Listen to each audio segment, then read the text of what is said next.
Burger King is a fast food chain that has made a significant impact on the global fast food industry.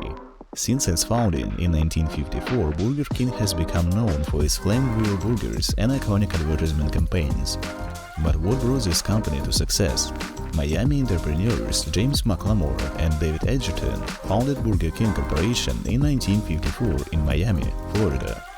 The first restaurant was located in a suburb of Miami called Insta Burger King, and later it was renamed to just Burger King after the founders brought the rights to the name.